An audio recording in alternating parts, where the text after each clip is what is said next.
Everyone, Arlene here. Welcome back to my Country Craft Corner and Arlene's Travels. How in the world are you guys doing today? It is so good to see you again, and thank you so much for stopping back by to see what I'm up to.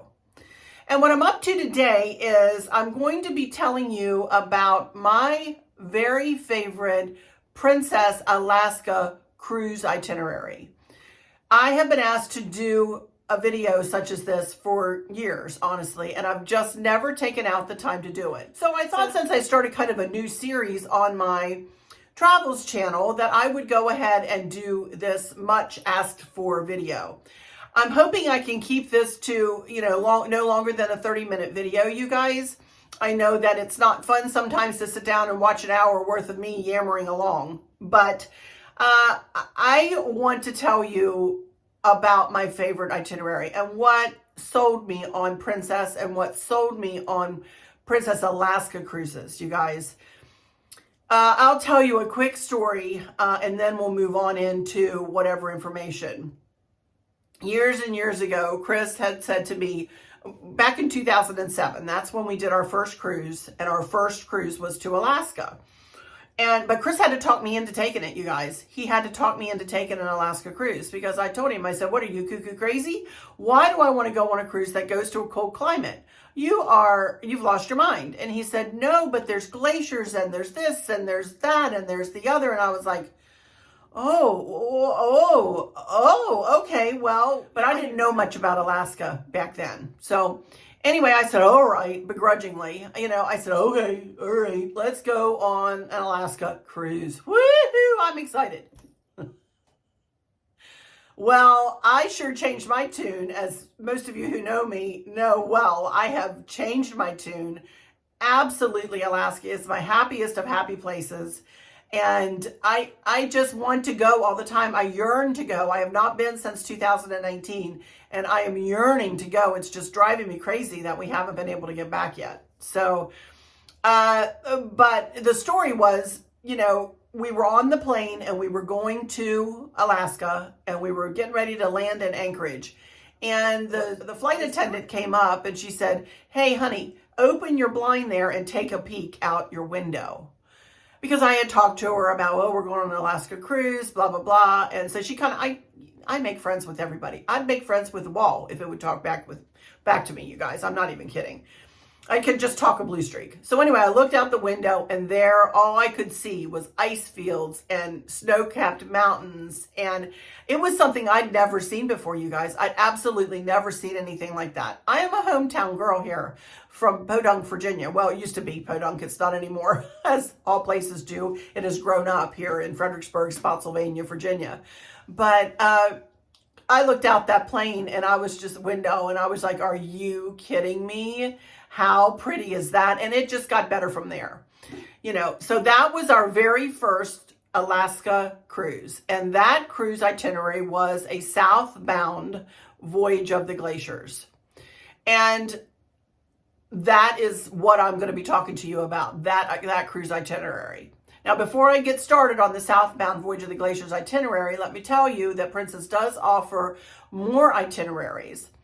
They offer, or they used to, I don't know whether they will next year. I guess I could check here to see if they are going to be offering, let me do that real quick, see if they're going to be offering a cruise out of LA in April. Sometimes they do. Let me pull that up real quick here. Okay, for 2023, it doesn't look like they have an Alaska cruise out of LA at the beginning of the season. Sometimes they do in April, but it doesn't look like they do in 2023.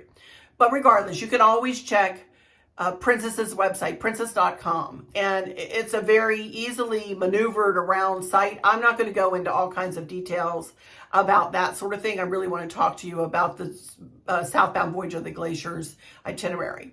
The other itineraries right off the top of my head, and I may miss one or two because they do have some round trips. They do have some shorter cruises during the season. You just have to check the cruise, the website and do your searches for Alaska cruises and see what they offer. They'll have probably 5 or 6 ships up there. Alaska is one of their most popular, obviously one of their most popular seasons. And the other couple of itineraries that I know of right off the top of my head well, three others. One is a Vancouver round trip, Vancouver, BC to Vancouver, BC. I took that one with on Scott Singer's group cruise. We did that, and it was lovely. It offered one scenic cruising day, and it was a lovely, which was Glacier Bay. And if you can only have one scenic cruising day, I would highly recommend Glacier Bay. I'll get into that further as we're talking about the Southbound.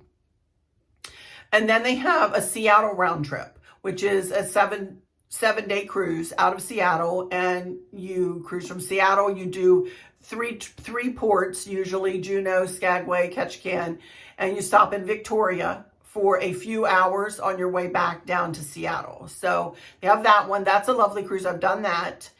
And then they have a cruise, which I haven't done yet, out of San Francisco that I believe is 10 days.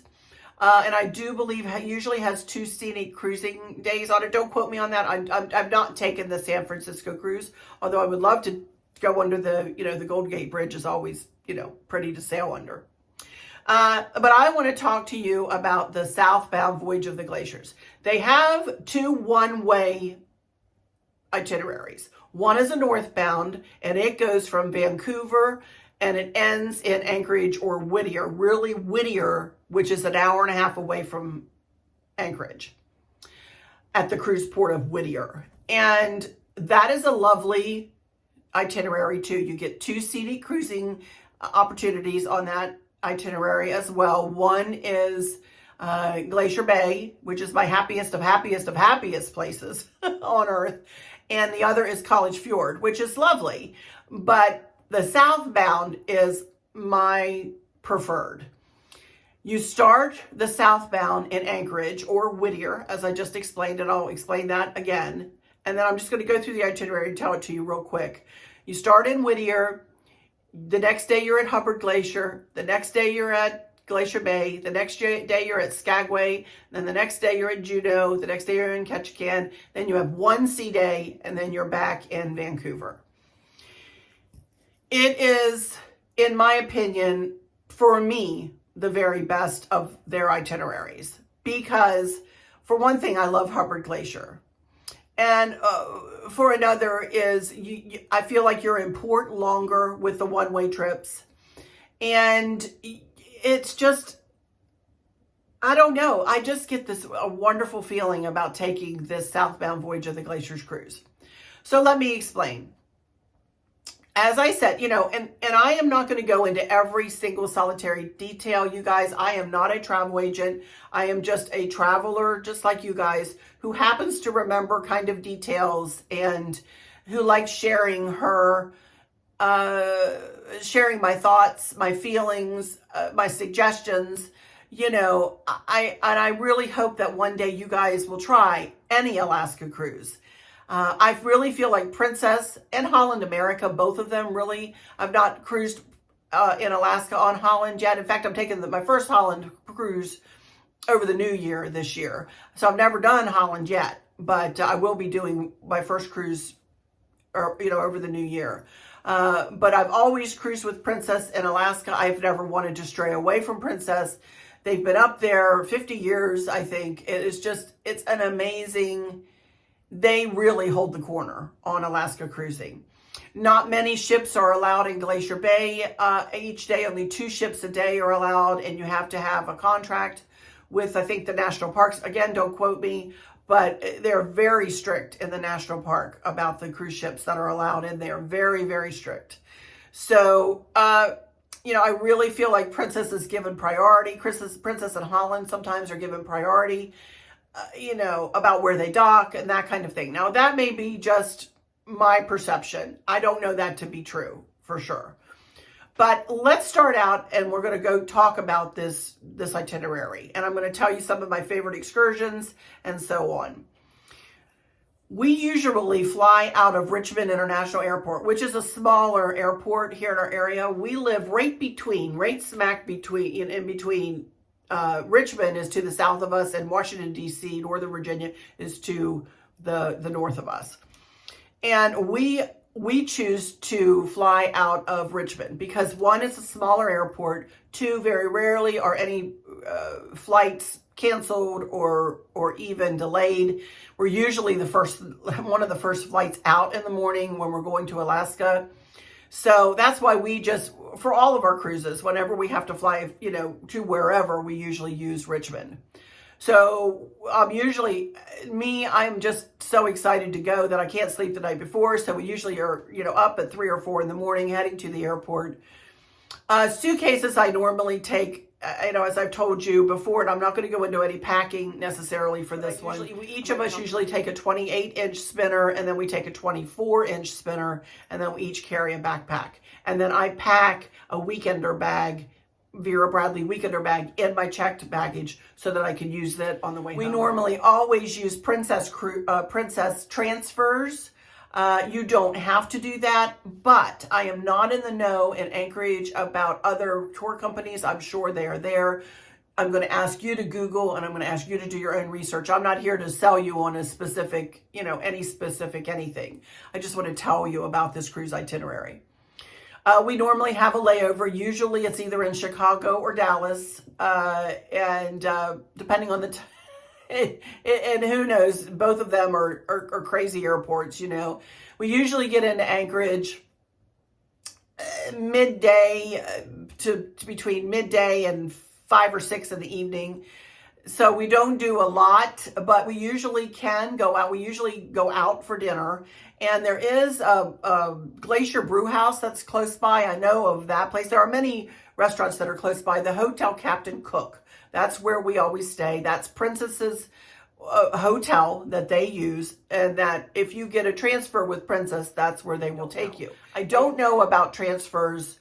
I've heard that they drop you off at a certain place in Anchorage, but I don't know. I'm not in the know as to where. I know when you take a Princess cruise, a Princess transfer, and you stay at the Hotel Captain Cook, somebody will meet you at baggage. When you go to pick up your baggage, a Princess representative will be there to meet you. They will take your luggage from you, your checked luggage. They'll take it. They take hold of it, and they take it to the bus.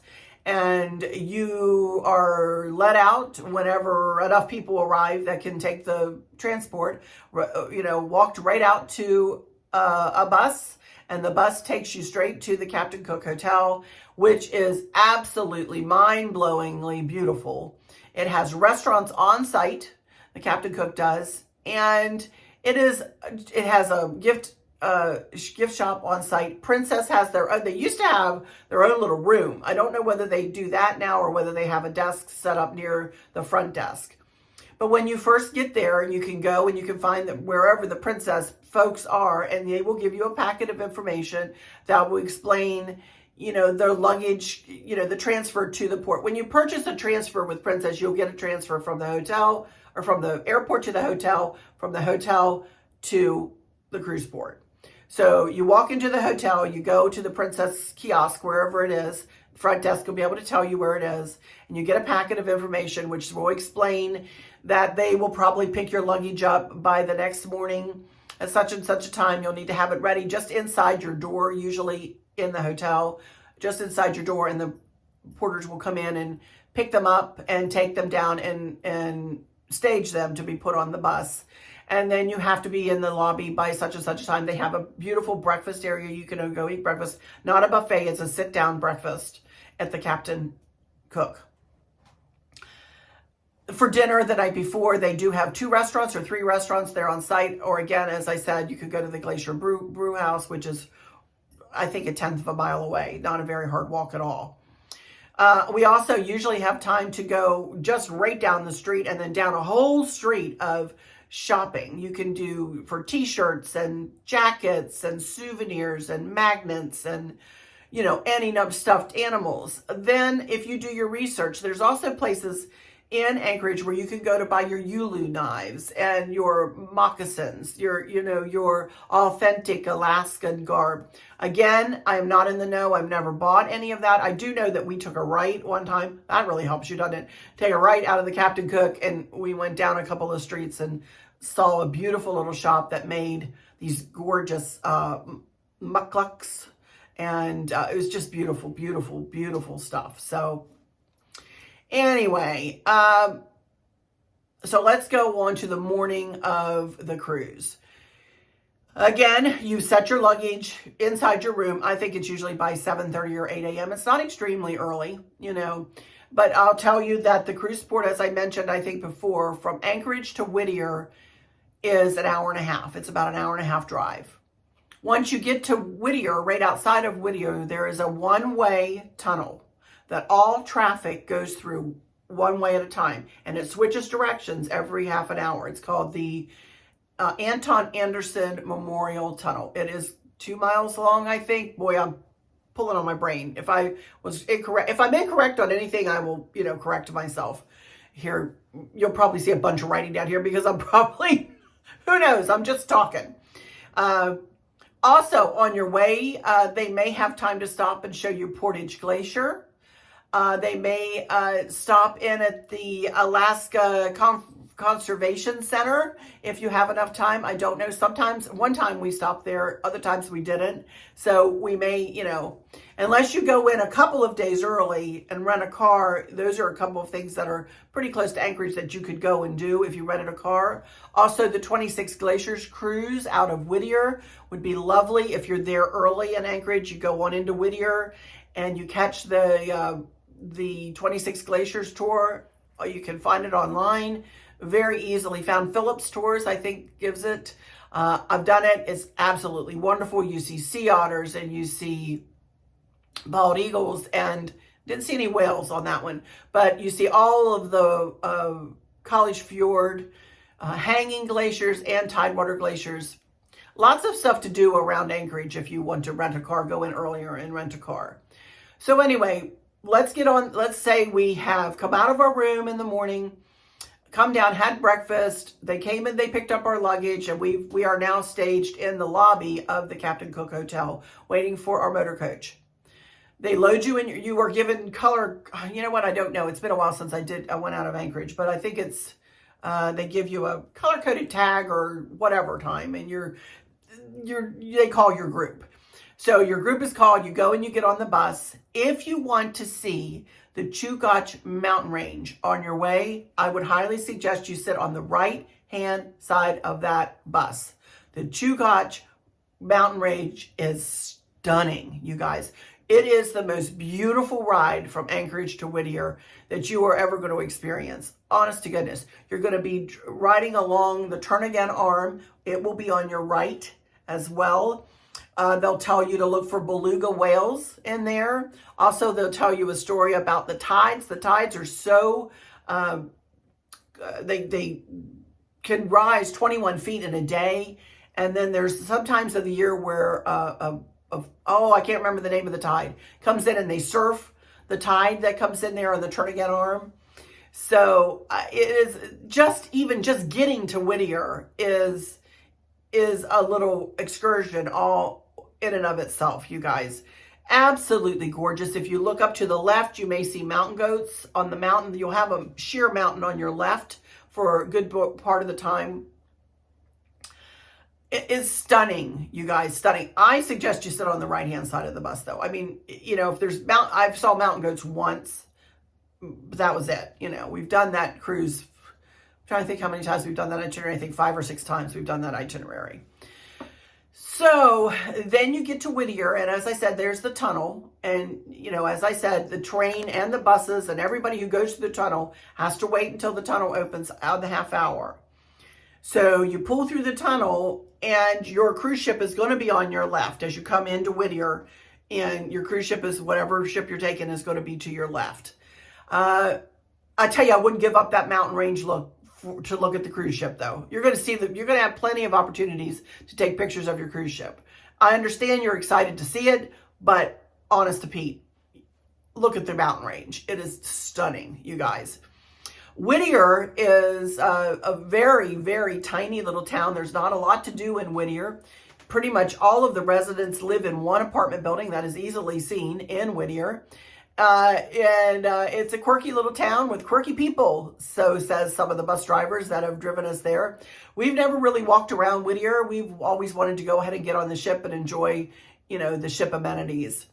You're taken through. I'm not going to have discussions about the medallion in this video. I'm not going to have discussions about the medallion app in this video. It's just too much to get into, and we'd be here forever and a day. We've already been here 20 minutes. Hopefully I can cut this down a little bit. So you go through they'll drop you right off outside the cruise port. You walk, or the cruise building. You walk right in. You'll go right through registration. Should be very easy. You'll go right through security, which is like airport security. And you'll just have your one carry bag usually left over that you just keep that bag with you, by the way. Keep a backpack with you with all your pertinent information, medications, so on and so forth. Your rooms may not be quite ready when you get on board, but do keep that backpack with you all along the way. So that'll have to go through, their scanner there, and you'll have to walk through just like you do at the airport, and then on your ship you'll go. Usually we've been on by 1 o'clock, 12:30, 1 o'clock, sometimes earlier than that. One time we were there a little bit earlier, around 11:45. So just depending on what time they leave Anchorage, usually around 9, depending on traffic, depending on that tunnel and how long you might have to sit and wait for the tunnel, that kind of thing. So depending on how many stops they make on the way, it just depends on, they have other traffic that they're dealing with. All the Princess buses, the cruise ship buses, all that stuff. They coordinate everything beautifully. Princess does. So, okay, you're on the ship. And it's between 12 and 1:30. Normally, they have a main dining room open for lunch. You don't have to worry about what you're wearing. You can wear whatever you want. Well, within reason, y'all. Into the main dining room. Usually the main dining room that's open is on deck 5 or 6, and that's right off of the piazza, right off of midship. That's where we go first. We want to go into that restaurant, and we want to have our first cruise ship meal. And they have the same menu every time, and I get the chicken cacciatore and the orange souffle for dessert. Oh my goodness, with the most luscious vanilla sauce you ever want to taste on. It is so good, you guys. It is so good. Highly recommend it. So we normally do that. And then by the time we're done eating lunch, our staterooms are always done. They're usually done about 1, if they're not done when you walk on. I highly recommend, though, that even before, if you have not been able to go to your stateroom, that you go ahead and go to your muster drill station, which you should be able to find on your smartphone where your muster station is. Muster station is determined on where your stateroom is on the ship, whether you're forward, mid-shift, aft, and they have all their muster stations on the promenade deck. And, you'll either be in the theater or you'll be in one of the bars, or, they break you up. I don't know how they break you up, but they break you up depending on where you are, and where your muster would be the easiest to get to, obviously. All you need to do, though, is go to your muster and let them scan your medallion. And that's all you need to do. And then when you get to your stateroom, trust me, you'll have to you can watch the muster drill on your smartphone, but when you get to your stateroom, the first time you turn on your television, you'll have to watch the muster drill, because you can't go any further until you watch the muster drill. So they'll know, you've watched the muster drill. So then, we usually go into the room, we unpack, we go meet our friends. We have, some chitting and chatting. We usually go to Sail Away. Although out of Whittier, it's not until about 8:30. They don't usually leave Whittier until 8:30. And that's because they have to give people, I guess they think they need to give people longer times to get there, because Whittier is a little bit arduous to get to. So we sail off, have that first night. If you're going to have a rocky night on an Alaska cruise, on this particular itinerary, it may be that night, because you do go out in the Gulf of Alaska a little bit as you're making your way to Hubbard Glacier and Disenchantment Bay. You go there the next day, you guys. Hubbard Glacier, I've got it up here. I've got its stats up here. Is an amazing, amazing glacier. It is 76 miles long from its mountain source. It flows for 76 miles. It is 7 miles wide. You can't even wrap your brain around that. 7 miles wide. Can you even imagine? 7 miles wide. 600 feet tall, 350 exposed out of the water, and then another 250 that plunged out underneath the water. The water is very deep. Can you imagine? I mean, just try to wrap your brain around those numbers. It is an amazing sight. If you have the opportunity, Princess offers an off-the-ship excursion in Hubbard Glacier, but you need to get on that quick. It is expensive. I'm going to warn you right now. It's like, I can't remember, 250, I think, a person. It is expensive to do it, but well worth it for me. I've never been able to do it because they haven't offered it since I've done a Southbound. Y'all, I would jump on that to go and see Hubbard, to get even closer. The cruise ship will get so many miles away, and it's going to look huge to you. But when you get on that small boat, and if you can go in even further, oh my goodness, it calves a lot. Hubbard Glacier is considered an advancing glacier. They call it the Galloping Glacier. It is absolutely, Mount Logan is its source, is its mountain source. And as you look at a glacier, you're going to see striations in the glacier. And it's going to look like little lines in the glacier, in the face of the glacier.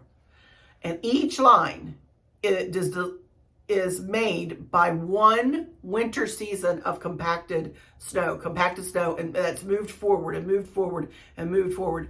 There, I think people have said, or naturalists on board have said, that some of that ice can be 200 to 300 years old. Can you wrap your brain around that, y'all? On these glaciers. Sorry, I heard somebody come up the driveway. Speaking of naturalists, you will have a naturalist on board. Every Princess Alaska cruise has a naturalist on board. They will have wildlife sessions, viewing sessions, and then at Hubbard Glacier, they come on and they tell you all about Hubbard. And as you're gliding through, about the fauna and the flora, and about the mountains and the plates of the mountains and this and that and the other thing. I can't remember it all, y'all.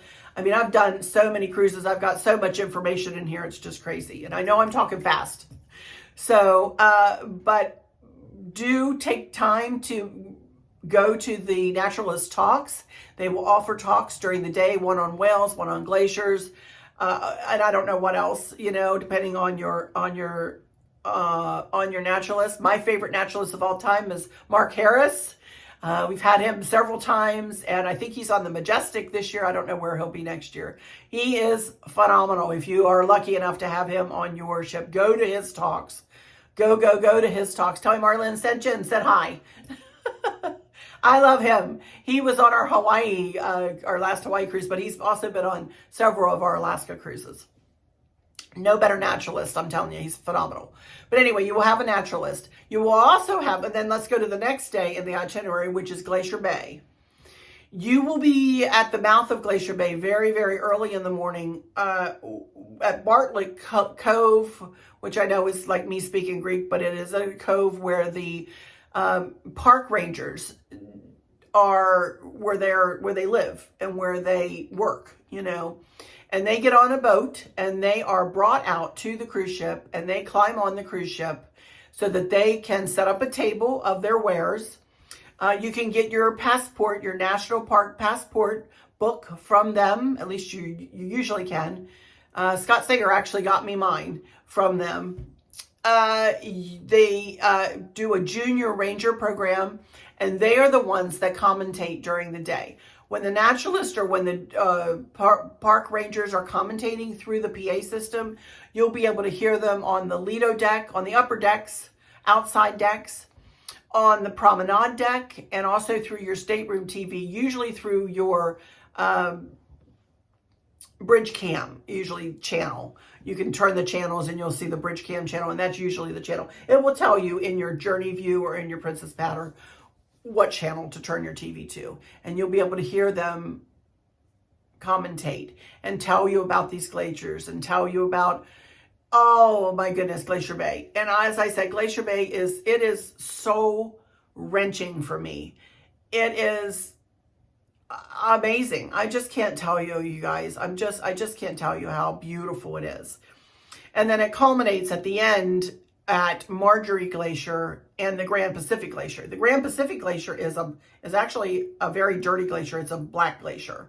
And you really can't even tell it's a glacier sitting there, honestly. But it is right beside Marjorie Glacier, which is white, a very, very white glacier, whereas Hubbard is kind of a blue, the typical blue, glacial blue, you know. But Marjorie is more white. It does have blue hue, of course, to it, but it's not as blue as Hubbard. But anyway, at Hubbard and at Marjorie, the captain will pull the ship up, and usually port side will be able to sit, and he'll stop the ship, and the port side will be able to view the glacier first. And then after about a half an hour, he will pivot the ship, and then the starboard side will be able to look, and then he leaves. You're at the glacier at Grand Pacific, which it's big, but it's not. I mean, Marjorie Glacier is the one you want to look at because it does calve. It's an actively calving glacier. We've caught beautiful calving sessions with our cameras. Y'all, you'll also see Lamplugh Glacier either going in or coming out. You'll see John Hopkins Glacier, depending on the time of year. The captain may be able to take the ship back to Johns Hopkins. It's only happened once for us, but the seals usually have their pups on the calved ice, and that's where they raise their pups, so they don't let the cruise ships go back there, which I'm all about that, you know.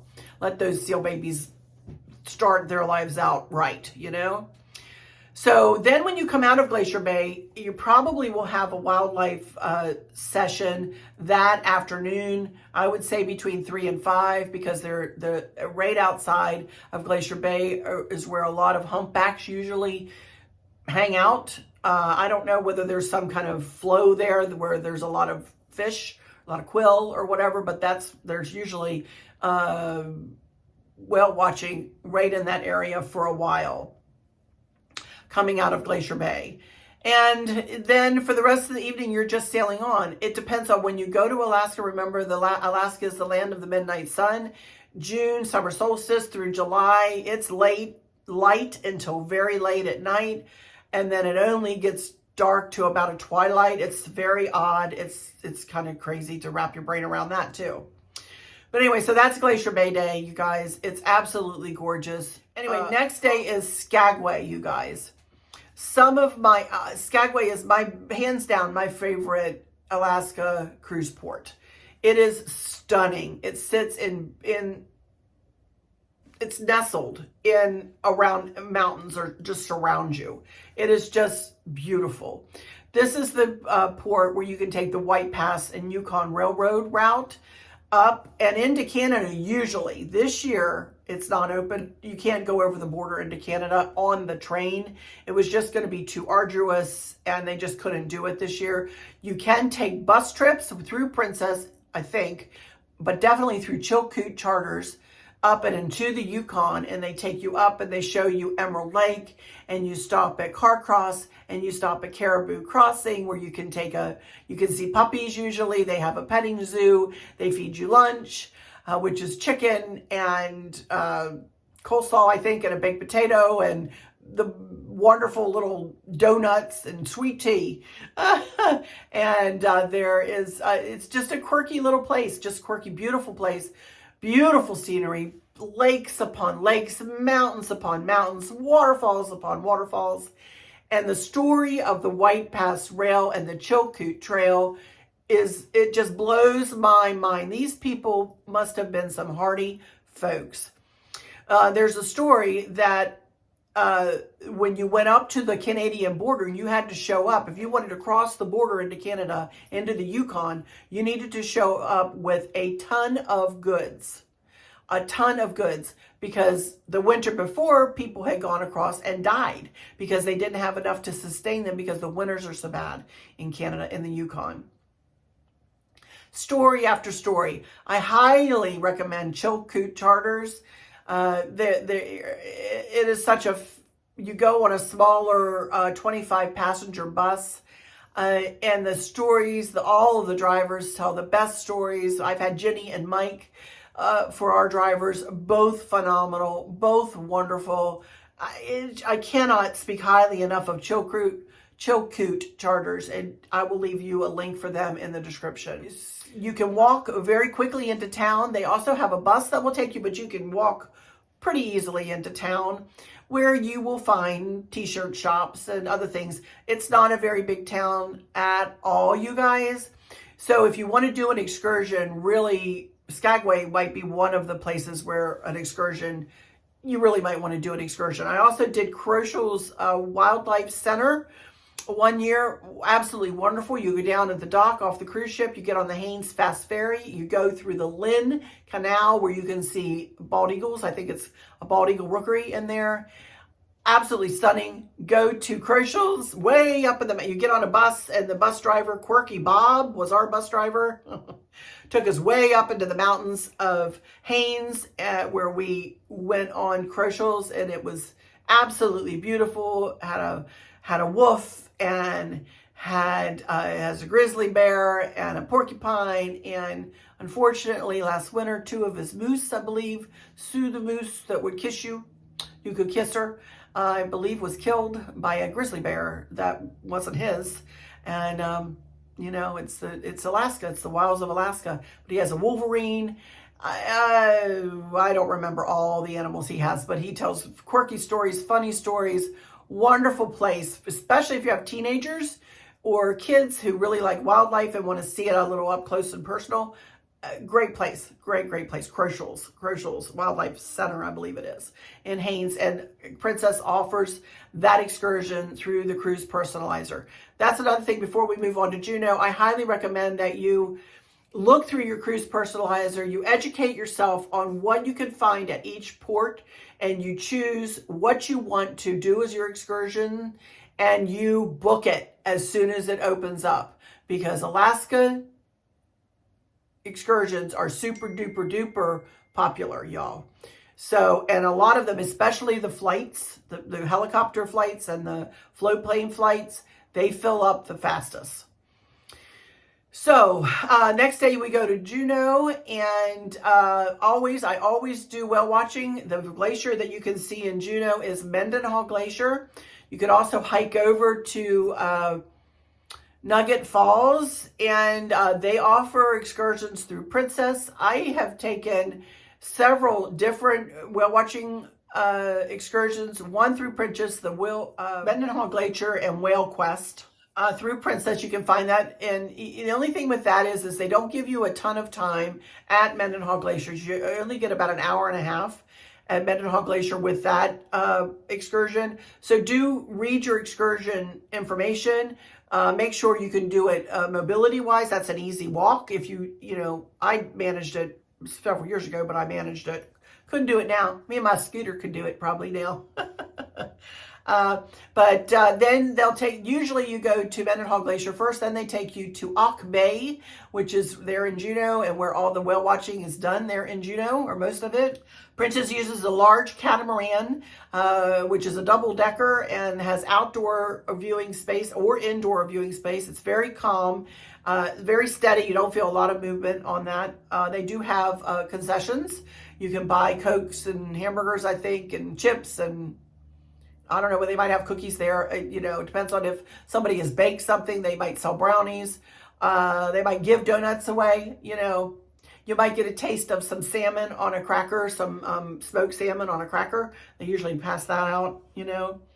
I've also done Harv and Marv's Outback, which is on a much smaller boat. There were, I think, 12 of us maybe on that boat, and I'm doing even a smaller boat this year. It's called Jaylene's Alaska. It's a 6-person boat this year. Doing it with 2 friends of mine from Barb and Dawn, and then another sweet lady named Linda and her husband, and we're all doing Jaylene's. Thanks, Linda, if you're watching, for setting that up for us. So, but Harv and Marv's was a wonderful experience. We did not go to Mendenhall Glacier. Harv and Marv's, at least when I went, and I don't know, you'd have to research this, did not do a trip over to Mendenhall with their whale watching. There was a lot of movement on that boat, though, although you got really, you know, we saw many humpbacks. We saw the sea lions on the Coast Guard buoy, you know, and wonderful trip, wonderful captain, wonderful. My favorite, I think, of the three so far is Juneau Tours and Whale Watching. They have a medium-sized catamaran, it looks much like Princess's, but it's on a smaller scale. Plenty of room inside, bench seating, kind of like Princess's is the same way. Bench seating has an upper level and a lower level, and the port or the bow and the aft you can walk out on, and so you get a view around the boat. And we saw orca the last time. Not that we wouldn't have with the others. We would have if orca had been in the bay, but there were orca last time and humpbacks. So I would say if your best chance to see whales in Alaska are probably from June through end of August, maybe mid and end of August. We're going in September. I'll let you know. This year we've been in September before, and so that's what we did, Harv and Marv's, and saw humpbacks. So it's just but the humpbacks, a lot of them, the mamas and who are pregnant with babies, do a trek from Alaska to Hawaii every year. And they have their pups, and then they migrate back to Alaska. And do you know that those mama whales do not eat? They leave Alaska and do not eat for the whole trip all the way to Hawaii, the whole time they're in Hawaii, and for the trip all the way back to Hawaii, and they're nursing their young.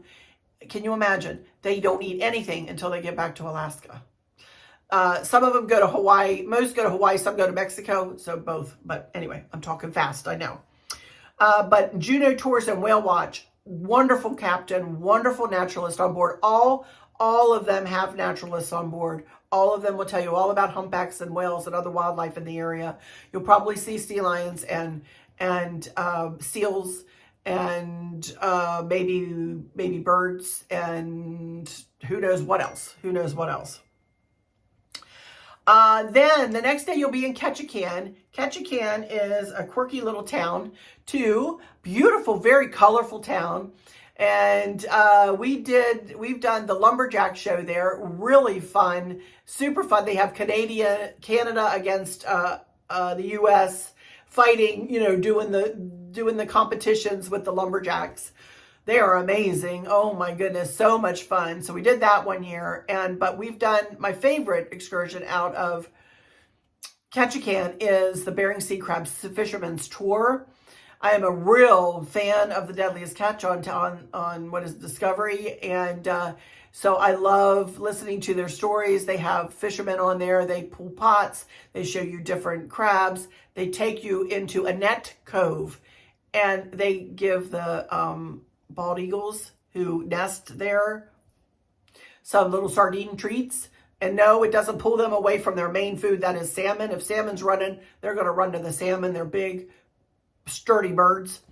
But they'll come in for a snack. Hey, they're opportunists, And it is beautiful every time. You have all of these bald eagles swooping in and down and through. And oh, my heavens, what an experience. What an experience. Very smooth ride on that boat too. They took the Aleutian Ballad that was on the Deadliest Catch first and second season, was hit, I think, by a rogue wave. They took it out of the Bering Sea and refitted it to be a tour boat and brought it to Ketchikan, and it's an amazing boat. So that does it for the tours or for the port stops. Ketchikan is also a good place to do your last minute shopping, or if you hadn't gotten anything in Juneau. Juneau has shops along the dock. Skagway does not. Juneau does. Juneau also has kiosks sitting on the dock for other tour operators. Whale watching, Mendenhall Glacier mostly, So there's a tram that you can get on and go up to the top of Mount Roberts and look down and around. And I've never been up there. I've never done that. I want to do that this year. I'm hoping I can do that this year. Anyway, then you have a day at sea, and then you disembark in Vancouver and fly home from Vancouver. And that is a Southbound Voyage of the Glaciers cruise. Again, my very favorite. I would do it over and over and over again if I could. Let me tell you very quickly about the weather in Alaska. It is ever changing, as I've said before in a couple of videos that I just did this past week. As the Alaskans say, if you don't like what the weather is doing right now, wait 5 minutes and it will change. Layers are your keys to success for wardrobe. I am going to be working on a wardrobe video coming up in the next couple of weeks, I hope, for my trip. You know, I encourage you, if you can swing it, to get a balcony stateroom or a stateroom with a balcony on it so that you can walk out, because it is light for so long.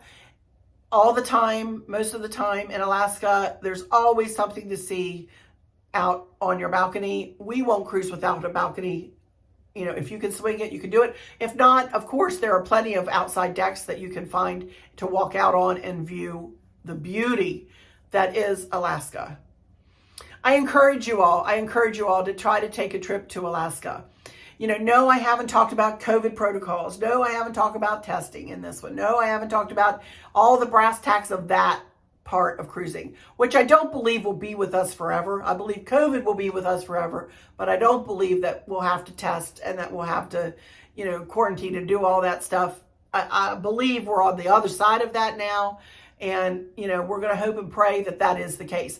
But for now, I'm going to shut down. If this has brought any questions for you, feel free to leave them in the comments. I may come back with a Q&A to answer your specific questions if I can, or I may answer you right there under your comment. So anyway, for now, I'm going to hush because I'm talking and I'm not hushing up, and I've gone 50 minutes that I'm looking at. Hopefully I've been able to cut it down a little bit. Anyway, I get so excited. Also, too, I forgot the Alaska Cruise Companion book, you guys. If you go into your cruise personalizer, if you're booked on your cruise, go into your cruise personalizer, then go to in our shops, then scroll all the way to the bottom. If it is available on your cruise personalizer, you will be able to pre-order this. It is $18.99, and it comes with this big, it is a plethora of information. It's written by Rachel Cartwright. It's hard to find on Amazon. And that most of the time on Amazon, you're not going to get this map, which I hang up in my stateroom every time we go.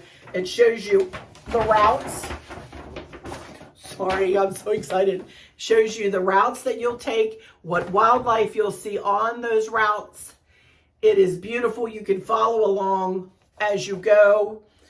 On the back, it tells you wildlife that you might see along the way: orca and grizzly bears and black bears and sea otters and bald eagles and all of these beautiful, beautiful, beautiful sights and sounds of Alaska. I know a lot of you like to, would like to have this book before you cruise. Unfortunately, I just cannot say that it's anywhere easily found except for on Princess ships. Princess is the only one that has anything like this. But I highly recommend it. It is an easy read for sure, about the inside passage and beyond. It is absolutely a stunning book, with lots of illustrations, lots of pictures. Look, oh my goodness. So highly recommend the Alaska Cruise Companion book for sure. As I said, you can order it on your cruise personalizer. If your ship, some of the ships don't have it. Hopefully it will be on board when you get on board out of Calypso Cove, usually the shop in Calypso Cove, which is off of the piazza, easily found. It usually comes bundled with the map, and it's $18.99 online and on the ship. Highly recommend it. Alaska Cruise Companion book. I have a whole video. Maybe I'll try to link that above here. Anyway, Alaska Cruise Companion book. Can't go wrong with this one, you guys. Honest to Pete, it is a wonderful little source for you to, once you're on the ship. I looked up, I saw a whale one day. I didn't have a clue what it was. I knew it wasn't a humpback, and I knew it wasn't an orca, because orcas have really big, fins. And I was like, what is that? And I looked it up, and it was a minke, M-I-N-K-E, minke whale. I found it right here. Another time I saw Pacific white-sided dolphins. Looked them up, found them right in here.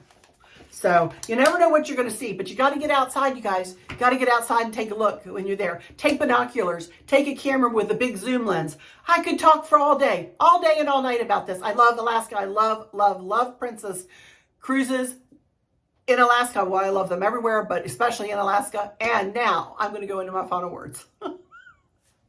Oh my goodness. Thank y'all so much for stopping in here today. Please subscribe if you would, either to Arlen's Country Craft Corner or Arlen's Travels, or to both, please. I would really appreciate it. I love to see those numbers go up. Click the notification bell so that you never miss one of my uploads. Click like and then share, please, with your friends and family. Invite them in and let's have a good time chatting about travels on my travel channel, but everything else on my Country Craft Corner channel, including our pool. I am going to come back later in this week, you guys, for my Country Craft Corner channel. I have a haul. I'm waiting for stuff to arrive today. I have a haul to share with you, and I'm going to share with you information about our pool. Excuse me, I need a drink, and then I'll go into my final words. Sorry. Okie dokie, that's it. I'm done talking, I promise. And so I'll just say thank you all again for stopping in here. For those of you who might be struggling or suffering with a catastrophic illness or chronic pain, I hope that you have someone there with you, taking care of you, helping you get through each day, making the very, very best out of each day. I hope there's nothing weighing on your minds or your hearts, pulling your attention away from where you want it to be or from where it should be. I love y'all to bits, to bits, to bits. Hugs all around, and I keep you in my thoughts and my prayers every single day. And with all that said, I'll just say, so until next time, y'all take good care. Bye-bye.